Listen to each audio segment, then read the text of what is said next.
This year, 50 countries are heading to elections. 2.5 billion people are voting, biggest electoral event in world history.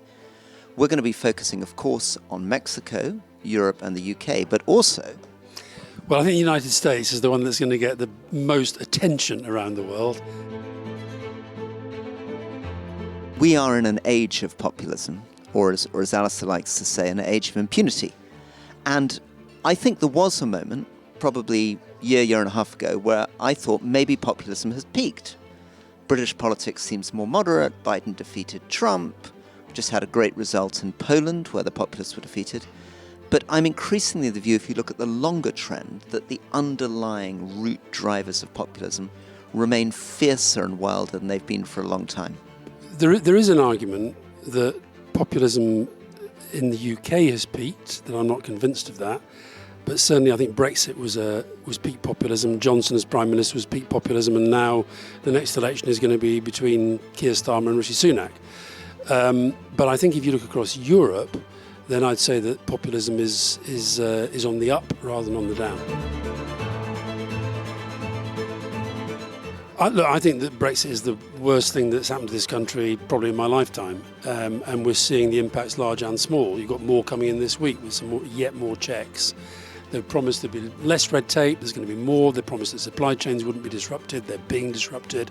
So these are all going to have an impact upon prices, they're going to have an impact upon supply of foods and other goods. And I just think that the other thing that's happened is in a world when increasingly we're going to be looking to international partners for our strength, I think that Britain has made itself smaller and less powerful in the world. One of the things is that, of course, Brexit coincided with a lot of the other things that we've been talking about, global conflict, populism. The bet of Brexit from the Brexiteers was that they would be able to leave the European Union and reach out for free trade deals with India, with China, with the United States, these rapidly growing economies. The truth is that they chose to do that at exactly the wrong time. With Donald Trump, who's not particularly interested in free trade, and actually the US politics is protectionist, but above all in the world in which we've learnt that countries like China cannot really be strategic partners in the same way that the European Union has. So in a more dangerous world, we have to be closer to our nearer neighbours, and that was a fundamental miscalculation. I do think the American president still has a lead role in global security, and I think we're actually in one of those stages of history where it could go either way, to a more secure world or a much less secure world. I think both US President and UK Prime Minister have massive domestic economic challenges that have to be addressed. And then I think for us, for the UK, it is about how do we rediscover our standing in the world. On the UK, I think the real challenge is how do we sort out the economy? How do we actually generate growth? And it's going to require real boldness, because a lot of things are against us. Our demography's against us, we're getting older.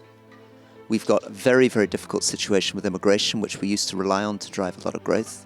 We're moving into a world of AI. So we're going to need a very nimble, radical government to bring in those reforms to the public sector, to get rid of regulations, to take some calculated risks on things like AI.